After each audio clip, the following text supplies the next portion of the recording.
Well, gentlemen, here we are to present the fourth faction of Locus Fleet Commander. They are nomads and mercenaries, they are rogues and pirates, with a tendency to show up at the worst of times, or best of times depending on your perspective. I present to you the Kei'rhyll.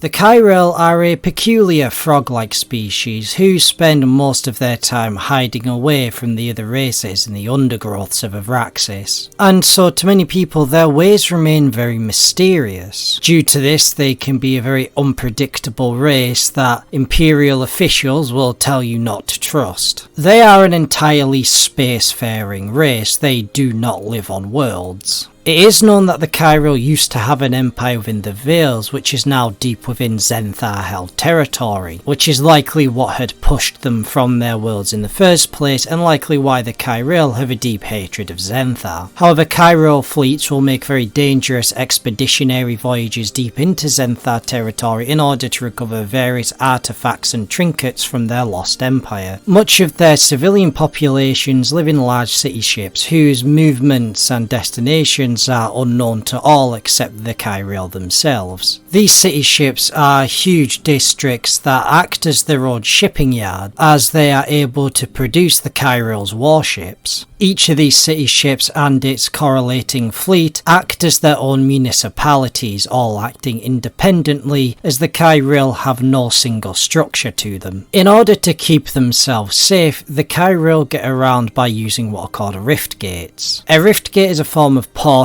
that usually one ship in a Kei'rhyll fleet is outfitted to generate, this being the flagship. Rift gates as a form of FTL systems are very fast and can take you to your destination much quicker than other things such as phase space could. However, rift gates can be highly unstable and highly dangerous. There is always a chance that you may just get sent into oblivion. Granted, phase space used by the Jantines isn't 100% safe, but it's still vastly safer than using rift gates. Though the Kei'rhyll used rift gates as it's a means of being able to move around untraced, as the other forms of FTL travel, especially phase space, require vectors and will leave behind residue, meaning that ships using it can be tracked. It ensures the safety of their fleets, though in battle quick charges have to be done on their rift gates, which means that they can be even more volatile than usual. To the Great Realm, the Kei'rhyll are a very big nuisance, but they're not any existential threat like the Zenthar. Most of what they do involves raiding shipping lanes and stealing cargo ships. This piracy is a good way of how they keep themselves supplied. In spite of the Kei'rhyll's distrustful nature, interactions with them are not actually unheard of, though these mainly come from the criminal underworld, at which the Kei'rhyll will seek to sell whatever loot they've stolen onto the black market. If you want something and you want it fast, it's a good bet you can pay the Kei'rhyll to go get it for you. The Kei'rhyll are also very notorious slavers. Most slaves who end up on the black market were very likely caught by Kei'rhyll pirates. Though while the Kei'rhyll are not a huge threat to the Great Realm, they do play their part in shaping the politics of Abraxas. The Kei'rhyll are heavy players in what's known as the Shroud War. This is a conflict that takes place in the undergrowths of Abraxas, the behind-the-scenes power struggles between the different races for domination. While many wars are certainly fought with grand armies and navies obliterating worlds, there is still an important role to play between the assassinations and silent cargo raids and the undergrowth of Abraxas. Much of the Kei'rhyll's motivations in the Shroud War is to ensure the balance of power. The Kei'rhyll understand that as bad as the Great Realm is, the Great Realm doesn't really care to go after them if they're not a direct threat, as there are many other things the Great Realm has to worry about. But they also know that if the Great Realm ends up destroying all of the other things it has to worry about, then the Kei'rhyll are next. This means that the Kei'rhyll's existence in any war, really, is just to sabotage everyone. Though they are not entirely a dishonourable people, they will help you if you help them. In the Socorus War, we do see Admiral Jarrus save the life of Feltan, of the Silver Eclipse, who would later help Jarrus defeat Altran at Mordum 3. A debt repaid for sure. Though, how are they biologically? Well, they're amphibious frog-like people, slimy little critters for sure. In terms of gender, they don't have male or female like we humans do. When a Kei'rhyll is born, it's an omega and is genderless. Though as it gets older and reaches sexual maturity, it will either metamorphosize into an alpha or a beta. Beta Kei'rhyll are far more common and much smaller than the alpha Kei'rhyll, and tend to act as the sperm donors to breed with the alpha Kei'rhyll, where the alpha Kei'rhyll will lay an egg cluster. Though alpha Kei'rhyll are much bigger and tend to be the leaders, and the ones you are most going to commonly see. Alpha Kei'rhyll are usually about a similar size to humans, though they may be a bit shorter. Though as I said, they're going to be the ones that you see, as the Beta Kei'rhyll will tend to usually be hidden away on their ships, and those who are untrained may mistake a Beta Kei'rhyll for a child. In terms of their general faction goals, they don't really have any. Unanimously, it's just about not being exterminated by all the other races, but they are so split up into different municipalities, most of which have absolutely no contact with each other. They have completely different goals in mind depending on their situation. But while they are still insignificant on the galactic front, militarily they are a pretty big deal. Kei'rhyll ships are designed for speed, and to accomplish this they have a lot of reduced armour. Their ships are generally much nimbler than most of a faction ships, and they tend to be mounted with very big forward-facing guns. Kei'rhyll battle tactics will usually just be to try stay out of range of the enemy in order to pelt them with heavy munitions. While the Principality of Carapath may use its speed to get up close, the Kei'rhyll are quite the opposite. They use their speed to stay far away. It certainly makes them a difficult task to have to deal with, though a competent enough admiral of an enemy fleet may be able to catch certain ships off guard and then pick the Kei'rhyll ships off. Not an easy task, but due to how weakly armoured they are, once a Kei'rhyll ship is in range, it is most certainly not going to have a fun time. Though I think we should take a look at how they act in game. So as mentioned in their battle tactics, they are designed for long range combat. You want to keep your ships as far away from the enemy fleet as you can keep them. Your weapons will do heavy amounts of damage. The problem comes in trying to maneuver your ships around obstacles and exactly trying to find places for them to run to, because one wrong move and you're going to very quickly have a ship wiped off the board. So if you're playing a game of domination, it's going to be rather difficult as the Kei'rhyll. In a standard map, you're likely going to have to rely on weakening the enemy fleet as much as possible. Let's start covering the ships that they get in their war fleet, starting from the smallest capital ships, the Spectre-class corvette. They're nippy little things with the best movement distance of any capital ship in the game, and being able to get a power 8 weapon on something as small as a corvette is nothing to glance at. Though in order to get it to power 8 you have to be within 20 centimeters, which is usually a death sentence for something like a corvette. The main problem with the Kei'rhyll corvettes is they don't get access to flak, which means corvettes can't be used in order to counteract fighters. The Kei'rhyll currently don't have any fighter countermeasures other than their own fighters. However, their corvettes do get a small amount of point defense, so they're not totally useless in countering fighters. But Kei'rhyll corvettes are certainly used a lot more offensively than other faction corvettes. Though as we move up to the frigates, now we get into the realms of the armour ratings are really starting to drop off. It's basically just a slightly better corvette. I know that usually counts for most frigates, but usually frigates will get access to medium weapon slots, which gives them the same firepower as destroyers.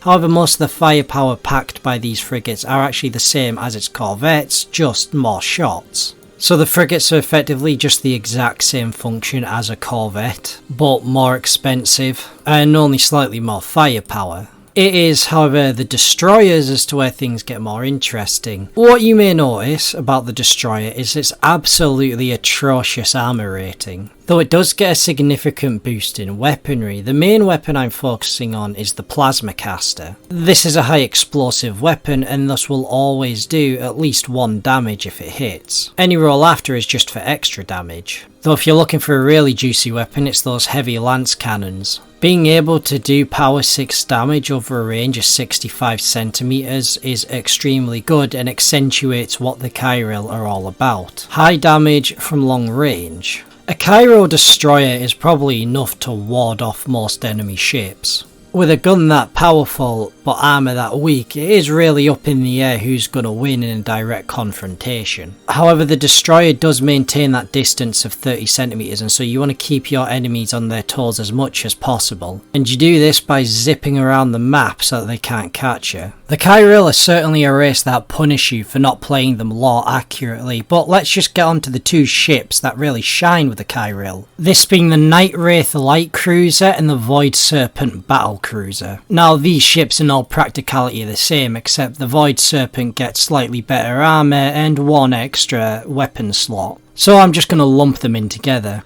So I generally really like these 2 ships. I mean, I made all these ships, so I like all of them. But I like these 2 a lot more for the Kei'rhyll. The reason being is how much they actually accentuate what they're supposed to be. They are fast and hard hitting, but they won't instantly crumple like most of the other Kei'rhyll ships. Meaning that much like your girlfriend after a drunken night, they can take a good beating. Moving on to the heroic ships. The first up is the Silver Eclipse. As you will find in many of the Kei'rhyll, very little is known about the ship and its captain, though that doesn't mean that the Silver Eclipse isn't notorious. The ship's captain, Feltan, is about as negotiable as they come. Most notably, during the Scorus War, he assisted Obadiah Jarris in destroying Altran's fleet. Of course, this was Feltan repaying a debt he owes, which does certainly give an insight into the Kei'rhyll's culture of gratitude. However, Feltan is still likely to blast Imperial forces out of the sky should they get in his way. The Silver Eclipse has had a long history during the Shroud War,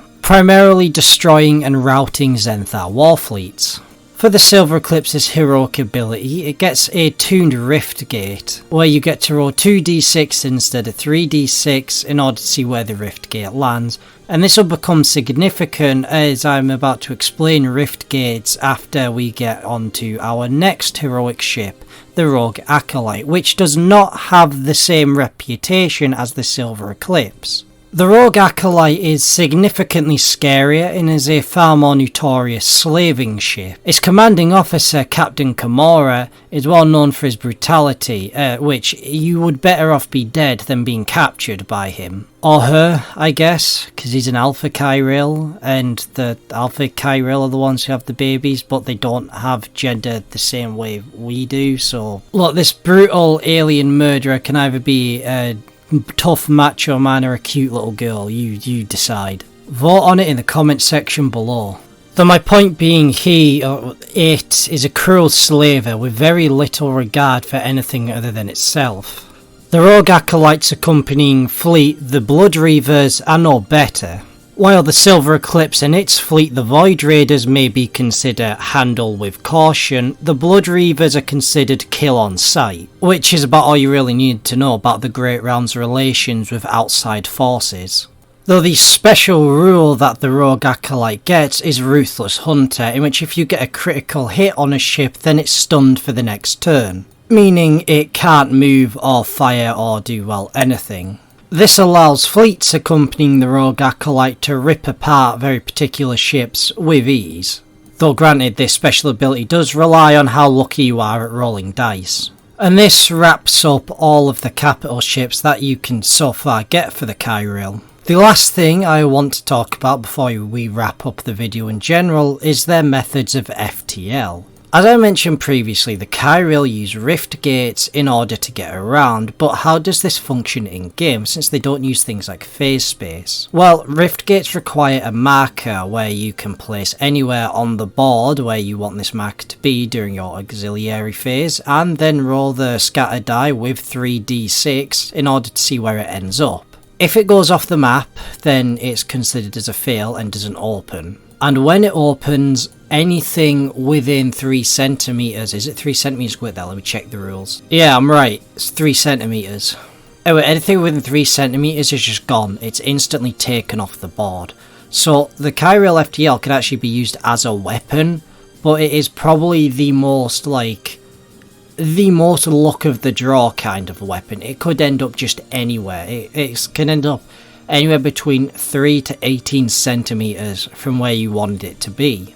And it will just as easily obliterate your own ships if they get caught in it opening up. While it is open, your flagship must remain stationary and it cannot fire. It effectively can't do anything for as long as you have the rift gate open, and you can keep it open for as long as you want. Except when it's opened, it can only be opened on an auxiliary turn, and then it can only be closed on a different auxiliary turn, so you can't open and close it within the same turn. With that in mind, for ships to use it, they just have to get within 3 centimeters of the rift gate marker, and then they can hop on and off the board. However, this is also a random chance, as you got to roll a 1d6 in order to see whether it actually successfully gets through, and if you roll a 1, then it's just considered lost and that ship is out of play. Meaning that your methods of FTL may be just as damaging to you as they can be to the enemy. But the Kei'rhyll are here for a good time, not a long time, so they don't really care. And I'd say they probably have the most interesting method of FTL available.